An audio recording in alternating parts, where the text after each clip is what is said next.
Baik, bismillah. Assalamualaikum warahmatullahi wabarakatuh. Innal hamdalillah nahmaduhu wa nasta'inuhu wa nastaghfiruhu wa natubu ilayh. Wa na'udzu billahi min sururi anfusina wa min sayyiati a'malina. May yahdihillahu fala mudilla lahu ومن يضلل فلا هادي له أشهد أن لا إله إلا الله وحده لا شريك له وأشهد أن محمدا عبده ورسوله صلوات الله السلام عليه وعلى آله وأصحابه ومن استنى بسنته إلى يوم الدين. Ikhwati fillah, barakani Allah wa iyyakum. Bersyukur kita kepada Allah Subhanahu wa taala, limpahan karunia yang terus dianugerahkan kepada kita tanpa henti selama hayat masih di kandung badan. Selama itu pula Allah Subhanahu wa taala menganugerahkan kepada kita nikmat.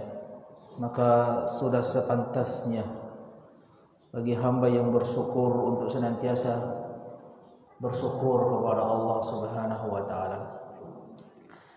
Kemudian salawat dan salam juga tidak bosan-bosannya kita panjatkan untuk Nabi kita Muhammad bin Abdullah sallallahu alaihi wa ala alihi wasallam. Beliau telah mengajarkan kepada kita seluruhnya cara bersyukur kepada Allah, yang dengannya juga sebagai wahana untuk kemudian kita bisa menggapai surga Allah Subhanahu wa taala dari amal-amal saleh. Seluruhnya telah diajarkan oleh beliau sallallahu alaihi wa ala alihi wasallam. Dengan tema kajian kita pada sore hari ini, yakni hikmah di balik berita tentang wanita mayoritas penduduk neraka. Ada kabar yang sahih dari Rasulullah sallallahu alaihi wa ala alihi wasallam yang mengabarkan kepada kita tentang mayoritas penduduk neraka adalah dari kalangan perempuan. Apa hikmah di balik kabar tersebut? Maka ini yang akan menjadi tema kajian kita pada sore hari ini. Ikhwati fillah, barakani Allah wa iyyakum. Kita sebutkan kabar yang dimaksud dari beberapa hadis yang dikumpulkan oleh para ulama. Yang pertama kita sebutkan hadis sahih yang dikeluarkan oleh Imam Bukhari rahimahullahu tabaraka wa taala dari sahabat Ibnu Abbas radhiyallahu anhu, bahwasanya Rasulullah sallallahu alaihi wasallam pernah bersabda, ra'aitu aw uritu an-nar, diperlihatkan kepada saya neraka, kata Rasulullah sallallahu alaihi wasallam, fa idza aktsaru ahliha an-nisa, maka kebanyakan dari penduduknya adalah di kalangan perempuan, kata beliau sallallahu alaihi wasallam. Ini neraka diperlihatkan kepada beliau sallallahu alaihi wasallam, dan ternyata mayoritas penduduknya adalah di kalangan perempuan. Yakfurna, belum menyebutkan alasannya. Ternyata mereka adalah orang-orang yang kufur. Yakfurna, kata Rasulullah SAW. Kenapa mereka mayoritas penduduk neraka di kalangan perempuan? Karena mereka yakfurna, mereka adalah orang-orang yang kufur. Para sahabat yang mendengar ucapan tersebut, mereka mengatakan, ayakfurna billah, wahai Rasulullah SAW, apakah mereka kufur kepada Allah Subhanahu wa taala? Karena ketika Rasulullah SAW menyebutkan alasannya, bahwasanya kebanyakan mereka penghuni neraka, mereka adalah orang-orang yang kufur. Maka para sahabat bertanya, apakah mereka kufur kepada Allah Subhanahu wa taala? Maka apa jawaban Rasulullah SAW? yang menjadi hikmah kenapa kemudian kabar ini sampai kepada kita. Yani kata beliau sallallahu alaihi wasallam, yakfurnal ashira wa yakfurnal ihsana. Mereka kufur kepada suaminya. Mereka kufur kepada kebaikan suaminya. Ini ternyata alasan dibalik kenapa perempuan mayoritas penghuni neraka Allah Subhanahu wa taala. Mereka mengkufuri, mengingkari suaminya. Mereka mengkufuri, mengingkari kebaikan suaminya. Belum berikan contoh. Lau ahsanta ila ihdahunna dahra. Belum berikan gambaran bagaimana seorang perempuan, seorang istri mengkufuri, mengingkari kebaikan suaminya. Beliau mengatakan, Rasulullah SAW mengatakan, kalau sekiranya engkau berbuat baik kepada salah seorang di antara istri-istrimu selama setahun, sepanjang hari, selama setahun. Kalau sekiranya engkau berbuat baik kepada salah seorang di antara istrimu, berikan kebaikan kepada mereka terus menerus sepanjang hari, sepanjang tahun, thumma ra'at minka syai'an, kemudian tiba-tiba dalam satu kesempatan mereka atau salah seorang istrimu melihat keburukanmu, maka mereka akan mengatakan, ma ra'aitu minka khairan qat. Keluar dari lisan mereka sebagai bentuk kekufuran atas kebaikan suaminya, keluar dari lisan mereka yang mana mereka mengatakan, saya tidak pernah mendapatkan atau melihat kebaikan sedikit pun dari ucapan yang keluar dari lisan seorang istri. Sehingga dengan sebab inilah kemudian Rasulullah SAW diperlihatkan bahwasanya mayoritas penduduk neraka adalah kalangan perempuan.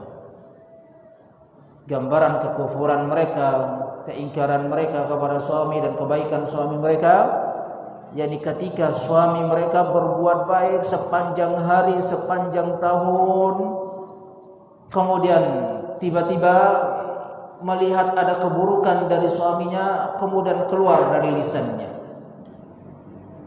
dengan mengatakan, saya tidak melihat sedikit pun kebaikan darimu. Ungkapan kufur, ungkapan pengingkaran terhadap kebaikan suami.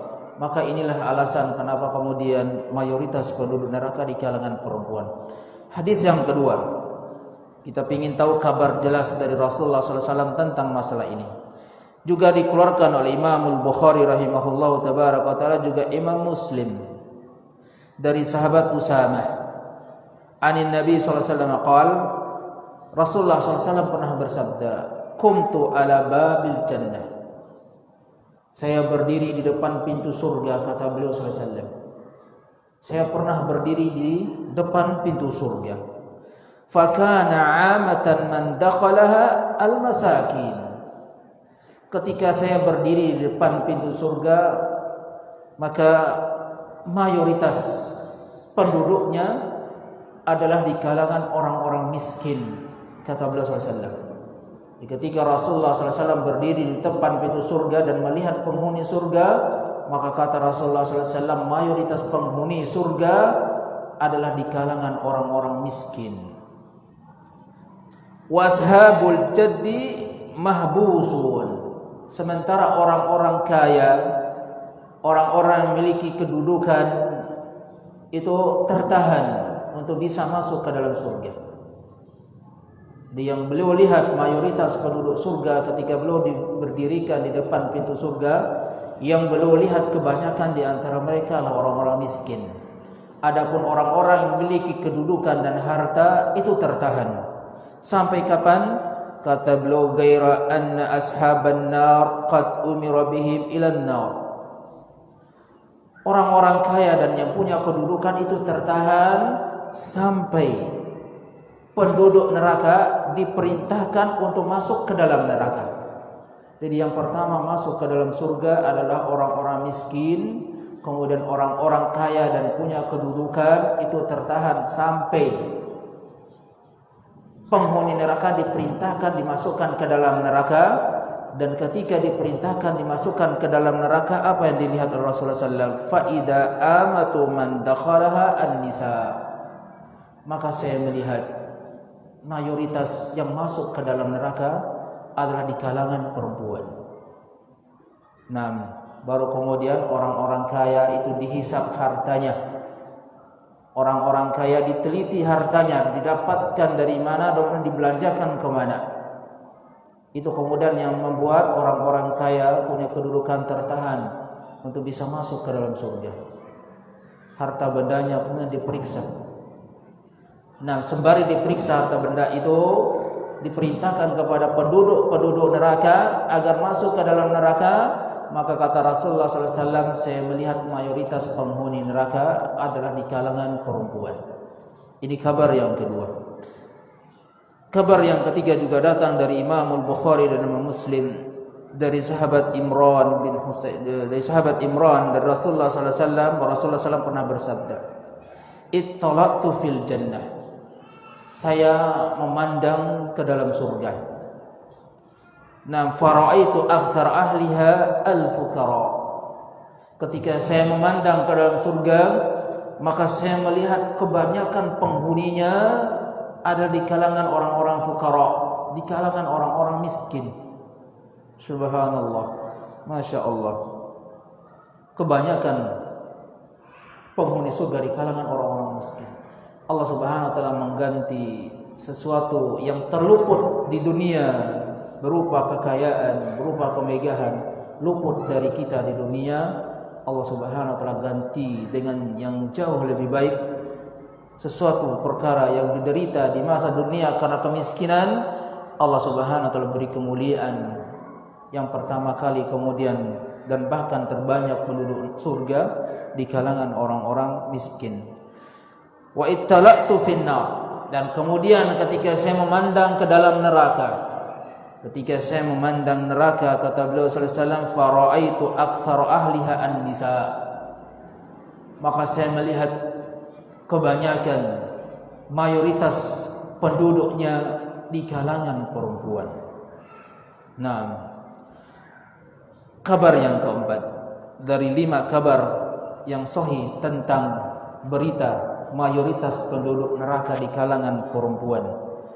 Nah, kabar yang keempat, kata Rasulullah sallallahu alaihi wa alihi wasallam, nah, dari juga sahabat Imran bin Husain, bahwa Rasulullah sallallahu alaihi wasallam pernah bersabda, inna aqalla sakini al-jannah an-nisa. Sesungguhnya minoritas penduduk surga adalah perempuan. Jumlah kaum yang paling sedikit di surga adalah di kalangan perempuan, kata beliau sallallahu alaihi wa alihi wasallam. Kengerian ya wa'tafillah. Sementara jumlah perempuan jauh lebih banyak di dunia ini, sehingga tawaran syariat seorang suami boleh kemudian menjaga 4 orang perempuan di atas permukaan bumi ini, saking banyaknya perempuan. Justru kemudian yang mayoritas penduduk neraka juga di kalangan perempuan. Kemudian hadis yang kelima. Hadis yang kelima ada kisah beberapa orang sahabat sampai di sebuah lembah. Kemudian mereka mengatakan, kunna ma'a Rasulullah sallallahu alaihi wasallam fi hadzal makan. Suatu ketika kami pernah bersama Rasulullah sallallahu alaihi wasallam di tempat ini. Jadi ketika mereka kembali datang di sebuah tempat, mereka bercerita bahwa dahulu kami pernah bersama Rasulullah sallallahu alaihi wasallam di tempat ini. Fa idza nahnu bi girbanin katsiratin fiha girabun aqsam. Ketika kami bersama Rasulullah SAW di tempat ini, maka kami melihat ada burung gagak yang sangat banyak. Ada burung gagak yang sangat banyak. Banyak sekali jumlahnya. Nah, fiha girabun aqsam ahmar al-minqari wa rijlain. dari gerombolan burung-burung gagak yang sangat banyak itu terlihat ada seekor burung gagak yang sayapnya berwarna putih, kemudian paruh dan kedua kakinya berwarna merah, beda dengan yang lainnya. Burung gagak mayoritasnya berwarna hitam. Kemudian terlihat ada satu burung jenis burung gagak juga, tapi sayapnya berwarna putih. Kemudian paruh dan kedua kakinya berwarna merah. Di gerombolan burung gagak tersebut ada satu di antara yang berbeda dari yang lainnya. Maka Rasulullah SAW bersabda kepada mereka ketika melihat segerombolan burung gagak, salah satu di antara mereka ada yang berbeda.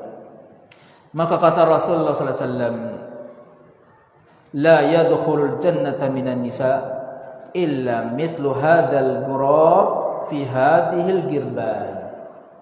Kata beliau sallallahu alaihi wasallam, hadis sahih dikeluarkan oleh Imam Ahmad. Tidaklah seorang perempuan atau tidaklah kaum perempuan masuk ke dalam surga tidak lain semisal satu ekor burung gagak yang berbeda ini di antara burung gagak yang lainnya. Artinya tidaklah seorang perempuan berada di dalam surga dibandingkan dengan banyaknya jumlah laki-laki, itu diibaratkan banyaknya jumlah burung gagak kemudian dibandingkan dengan satu ekor burung gagak yang berbeda. Digambarkan oleh Rasulullah SAW sebuah perumpamaan dan permisalan. Ketika seorang perempuan ada di dalam surga, maka perbandingan jumlahnya seperti gerombolan burung gagak yang banyak itu.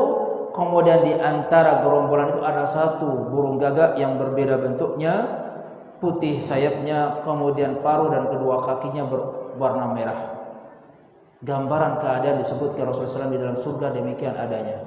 Satu ekor burung dibanding dengan burung-burung gagak yang jumlahnya banyak. Nah, maka dari sini sadarlah kita di kalangan perempuan bahwa hidupnya kita di dunia ini bukan main-main.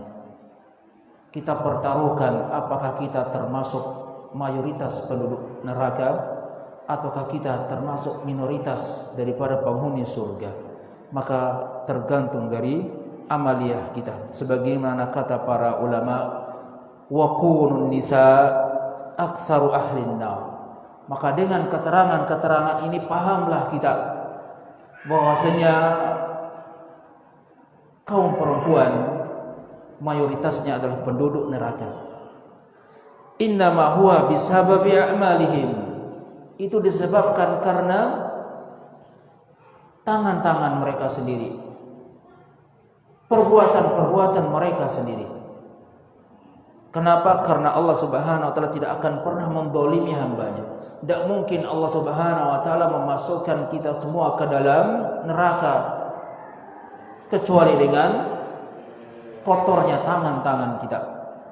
Karena Allah Subhanahu wa taala berfirman, "Wa la yadlimu rabbuka ahadan." Allah Subhanahu wa taala tidak akan pernah mendolimi satu pun di antara kita. Maka penyebabnya kita terjerembab ke dalam neraka Allah Subhanahu wa taala dan bahkan mayoritas itu disebabkan karena tangan-tangan kita sendiri. Maka inilah hikmahnya. Kenapa kemudian ada kabar yang membuat kita merasa ngeri bagi kalangan perempuan bahwa mayoritas kita perempuan adalah penghuni neraka Allah Subhanahu wa taala. Hikmahnya untuk mawas diri. Perhatikan kembali tangan-tangan kotor kita. Perhatikan kembali lisan-lisan kotor kita. Perhatikan kembali amaliyah-amaliyah kotor kita. Terutama yang disebutkan di hadis yang pertama, muamalah kita dengan suami kita.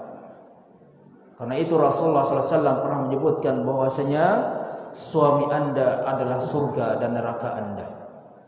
Yang menentukan Anda ke dalam surga, yang menentukan arah Anda ke dalam neraka, bagaimana Anda menyikapi diri Anda terhadap suami Anda.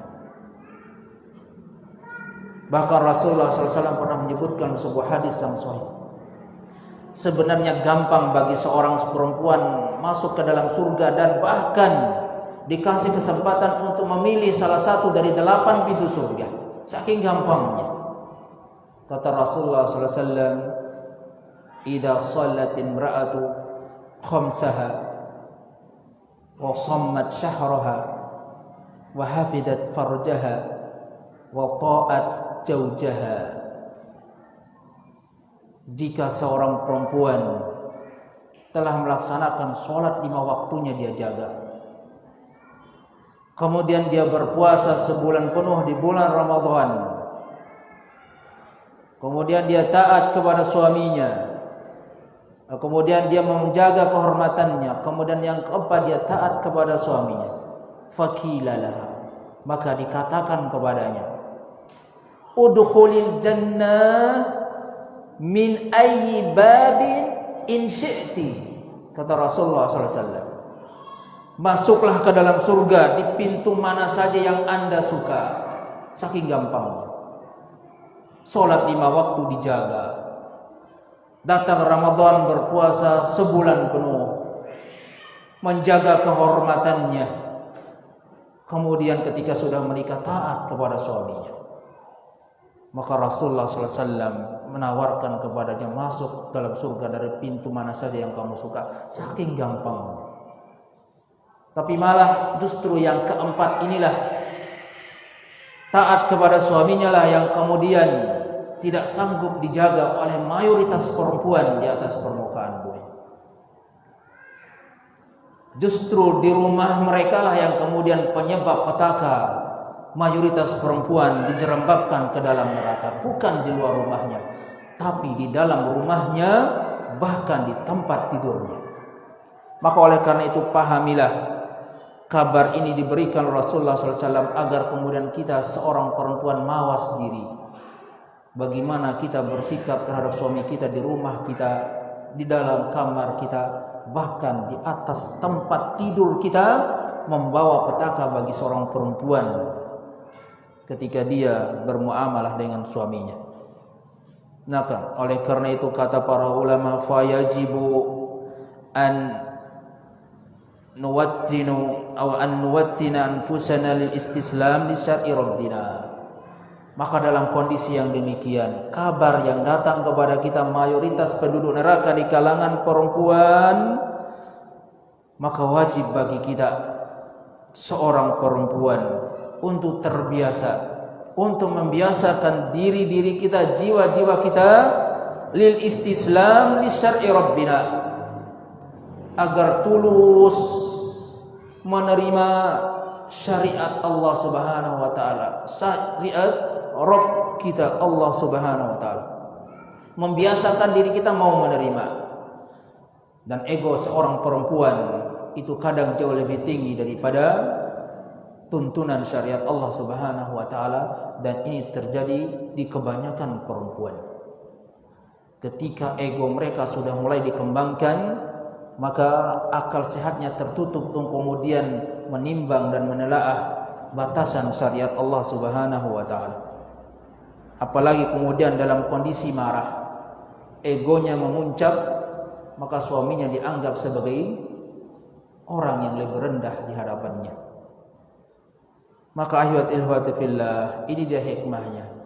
Kenapa Rasulullah SAW mengkhabarkan tentang diri-diri kita mayoritas penghuni neraka, agar kemudian kita mawas diri. Khususnya bagaimana kita bermuamalah dengan suami kita, bahkan di rumah kita. 6. Wa idza jahala nisa la najhal. Karena kita sudah paham, kalau ada perempuan yang jahil, janganlah kita yang jahil, yang tidak paham agama, yang tidak paham kewajiban kita. Wa idza asayna la na'si. Kalau kita melihat ada perempuan yang berbuat maksiat, janganlah kita yang berbuat maksiat.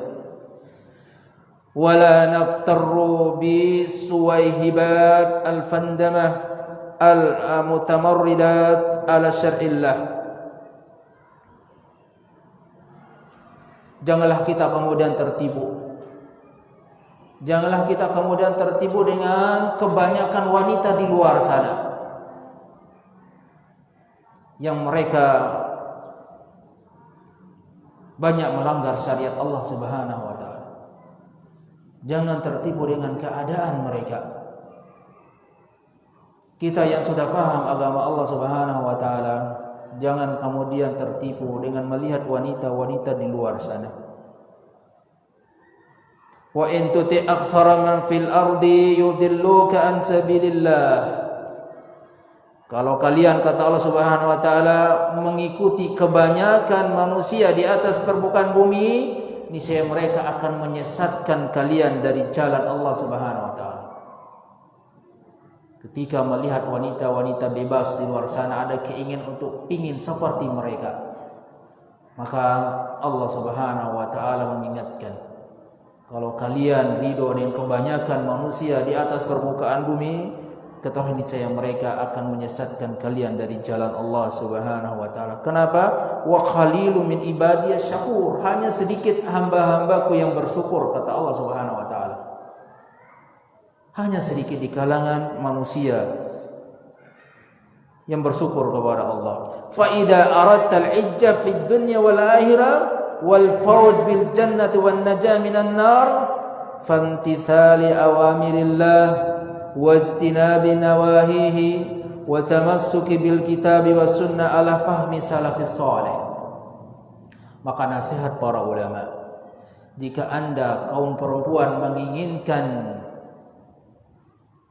ijjah, kebahagiaan, kejayaan di dunia dan di akhirat,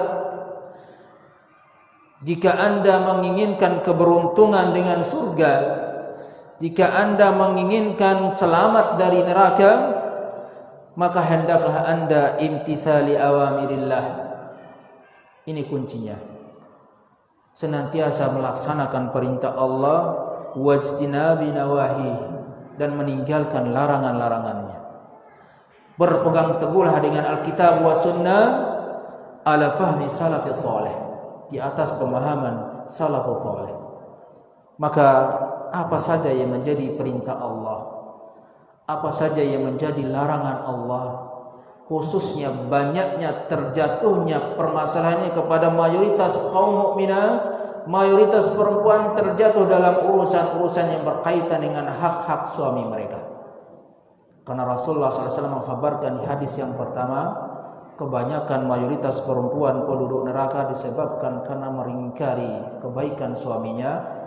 Mereka bermuamalah dengan muamalah yang salah terhadap suaminya karena mereka jarang yang paham hak-hak suaminya.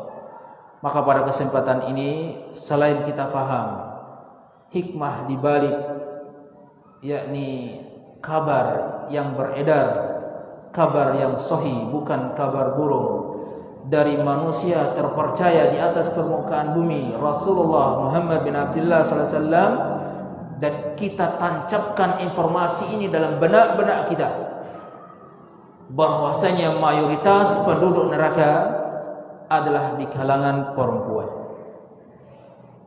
Di antara sebabnya, hikmah di balik berita ini, agar kemudian kita mawas diri, bagaimana kemudian kita memperbaiki muamalah kita dengan suami kita.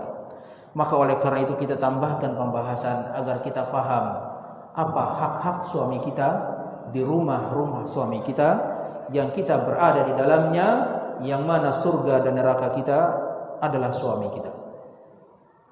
Di antara hak-haknya yang harus dipahami oleh kalangan perempuan agar kemudian dijadikan sebagai sebuah pijakan agar kita bisa bermuamalah dengan baik kepada mereka. Yang pertama, kata para ulama, ta'atuhu idza da'aha ila firashihi. Taat kepada suami ketika suami mengajak kita di atas tempat tidur. Taat kepada suami kita ketika suami mengajak kita di atas tempat tidur. Wa adamu ta'atiha fi dzalika ya'riduha li sukhtillahi 'alaiha wa la'nul malaikati laha. Ketika kita enggan untuk kemudian mentaati suami ketika diajak ke tempat tidur kita, maka kita menawarkan diri kita, kepada kemurkaan Allah Subhanahu wa taala dan laknat malaikat. Ketika suami kita mengajak kita di atas tempat tidur kemudian kita menolaknya, maka saat itulah kita menawarkan diri kita di hadapan kemurkaan Allah dan laknatnya malaikat. Bukan saja itu, wa naqsu thawabis salatiha illa idza kana indaha adzrun maqbul kan takuna khaidan aw maridatan la tuqaddiru ala dhalika fala ba's. Bukan saja menghadapkan diri kita kepada kemurkaan Allah dan laknat malaikat, tapi di sana juga solat kita, pahala solat kita tidak diterima di sisi Allah Subhanahu wa taala. Pahala solat kita, yang mana dipahami bahwasanya di hadis yang telah kita sebutkan, jika seorang perempuan menjaga solatnya dan seterusnya, maka dia bisa memilih masuk surga dari pintu yang mana yang dia sukai. Tapi ketika satu amaliyah kecil dia menolak ajakan suaminya ke tempat tidurnya, maka tidak diterima solatnya. Nah, kecuali memang ada udzur yang bisa diterima, mungkin karena dalam keadaan haid atau dalam keadaan sakit yang kemudian tidak sanggup untuk melakukannya, maka menolak yang demikian tidak menjadi persoalan. Ini yang pertama, banyak dalilnya. Kata Rasulullah sallallahu alaihi wasallam, "Idza da'a ar-rajulu imra'atahu ila firashihi." Jika seorang suami mengajak istrinya ke atas tempat tidurnya, fa'abat, maka seorang istri menolaknya, fabata ghadban 'alaiha, maka suaminya kemudian tidur dalam keadaan marah kepadanya, la'anathal malaikatu hatta tusbiha. Ketika seorang istri menolak ajakan suaminya, kemudian suaminya tertidur dalam keadaan kesal semalam, maka laknat malaikat itu ditujukan kepadanya sampai subuh. Malaikat diharapkan, kemudian kita mengharapkan doa malaikat dalam kehidupan kita. Justru kemudian ketika kita tidak bermuamalah dengan baik kepada suami kita, maka justru malaikat itu melaknat kita bahkan sampai subuh, dalam keadaan suami kita tertidur dalam keadaan dongkol. Nah, suami kita tertidur dalam keadaan gondokan, maka laknat malaikat sampai subuh. Hadis yang lain kata Rasulullah sallallahu alaihi wasallam, "Walladzi nafsi biyadihi," bahkan Rasulullah sallallahu alaihi wasallam bersumpah, "Ma min rajulin yad'u imratahu ila firashiha," ketika seorang suami mengajak istrinya di atas tempat tidurnya, "fata'ba 'alaihi," maka kemudian dia menolaknya, "illa kana alladhi fis sama'i sakhitan 'alaiha hatta yardu anha." Ketika suaminya mengajaknya ke tempat tidur, kemudian seorang istri menolaknya, maka dalam kondisi yang seperti itu seluruh penduduk langit dalam keadaan murka kepadanya, sampai kemudian suami itu ridho kepadanya. Penduduk langit murka kepadanya. Ini apa ya watifillah? Saking tinggi kedudukan suaminya. Rasulullah SAW pernah bersabda, "Salatatun la tuzawiju salatuhum adanahum." Ada 3 kelompok manusia yang solatnya tidak melewati kupingnya. Isyarat dari Rasulullah SAW, solatnya tidak diterima. Yani al-abdu al-abiq hatta yarji'. Ada seorang budak yang lari dari tuannya sampai dia kembali. Maka ketika ada seorang budak lari dari tuannya, maka solatnya tidak diterima sampai kemudian dia kembali kepada tuannya. Yang kedua, imra'atun batat wa zawjuha 'alaiha sakhitun. Nah, seorang perempuan, seorang istri yang mendapati suaminya tertidur dalam keadaan dongkol atas dirinya. Suaminya tertidur dalam keadaan marah kepadanya, suaminya tertidur dalam keadaan gondokkan kepadanya, maka solatnya tidak diterima oleh Allah Subhanahu wa taala. Neraka kita bawa di dalam rumah tangga kita ketika kita tidak paham kedudukan suami kita. Bahkan kemudian suami dalam keadaan dongkol, jengkel, kemudian tertidur dalam keadaan kondisi yang demikian, maka solatnya tidak diterima oleh Allah Subhanahu wa taala. Yang ketiga, wa imamun qaumin wa hum lahu karihun. Ada seorang imam solat yang penduduk kampung tersebut tidak ridho kepadanya. Naam, wa barakan ya Allah wa iyyakum. Oleh karena itu kata Rasulullah SAW, agar kemudian kita menyadari posisi kita sebagai seorang istri. Demikian pula seorang akhwat yang kemudian kelak akan menikah, pahami bahwa kedudukan seorang lelaki, kedudukan seorang suami demikian adanya. Sampai Rasulullah SAW pernah bersabda, "Lau kuntu amiran ahadan ay yasjuda li ahadin." Kalau sekiranya saya memerintahkan seseorang untuk sujud kepada seseorang, kalau sekiranya saya boleh memerintahkan agar seseorang bisa sujud kepada seseorang, la amartul imra'ata an tasjuda li zawjiha, maka pasti saya akan memerintahkan seorang istri untuk sujud menyembah suaminya, kalau sekiranya boleh. Ini kedudukannya suami kita, yang mana dipahami suami kita adalah surga dan neraka kita. Bagaimana kemudian kita bermuamalah dengannya. Dan ini harap dijadikan sebagai sebuah ilmu, kemudian ditancapkan dalam benak kita, bahkan ditulis di berbagai tempat di rumah kita, bahwasanya mayoritas penduduk neraka adalah di kalangan perempuan, sebabnya adalah salah bermuamalah dengan suami. Tulis besar-besar di berbagai tempat, di dalam kamar atau di rumah Anda, agar kita mawas diri, agar kita tidak berlebihan dalam menyikapi suami kita, agar kemudian kita tidak salah bersikap kepada suami kita. Nah, bahkan Rasulullah SAW melarang seorang istri beribadah kepada Allah tanpa seizin suaminya. Nah, Rasulullah SAW pernah bersabda, la tasumul mar'atu wa ba'luha syahidun illa bi'idnihi. Seorang perempuan tidak boleh melaksanakan puasa sunnah sementara ada suaminya, kecuali ada izin dari suaminya. Nah, bahkan kemudian seorang istri tidak memperbolehkan seorang laki-laki lain, seorang laki-laki ajnami masuk ke dalam rumah suaminya, kecuali atas izin suaminya.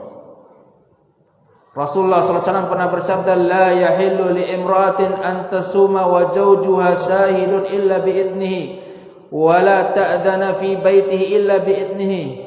Nah, Rasulullah SAW bersabda, tidak halal bagi seorang perempuan untuk kemudian memasukkan seorang laki-laki di dalam rumah suaminya tanpa izin suaminya.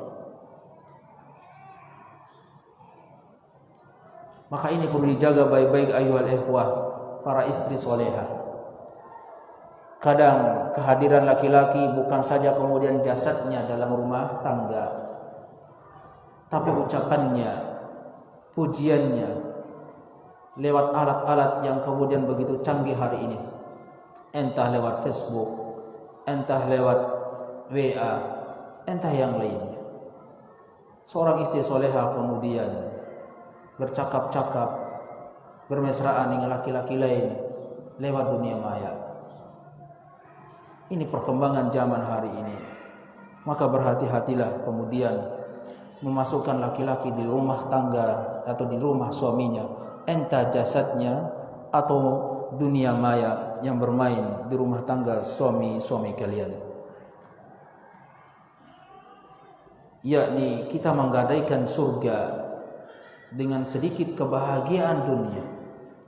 Kita gadaikan surga kita dengan sedikit daripada kebahagiaan dunia. Nah, kemudian bahkan Rasulullah SAW atau syariat melarang seorang perempuan keluar rumah tanpa izin suaminya. Begitu tinggi kedudukan suaminya.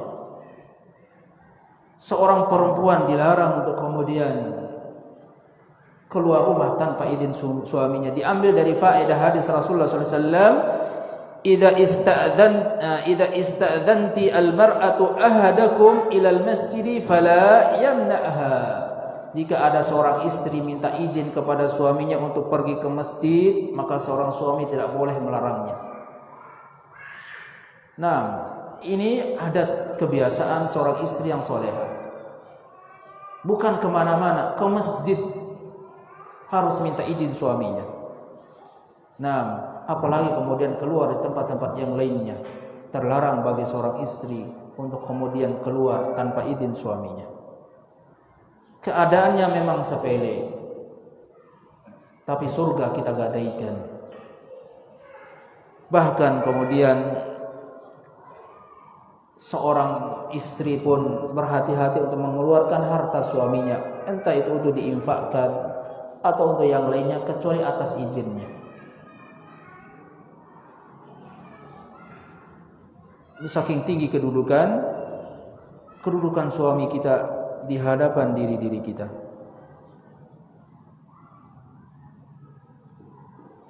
Oleh karena itu, ayuhati fillah barakanillahu wa iyyakum, dengan kabar yang datang dari Rasulullah sallallahu alaihi wasallam bahwa mayoritas kita di kalangan perempuan kelak akan menjadi penduduk neraka.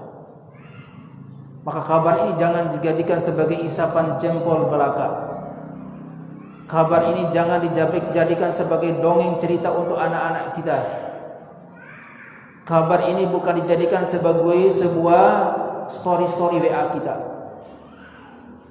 Tapi tanamkan kabar ini dalam benak kita agar kemudian kita bisa mengambil sikap bagaimana seorang istri solehah harus bersikap terhadap suaminya. Dan digambarkan oleh Rasulullah SAW keadaan suami kita demikian adanya, hak yang harus kita tunaikan. Dan inilah penyebab terbesar mayoritas kaum perempuan ditempatkan ke dalam neraka-Nya Allah Subhanahu wa taala.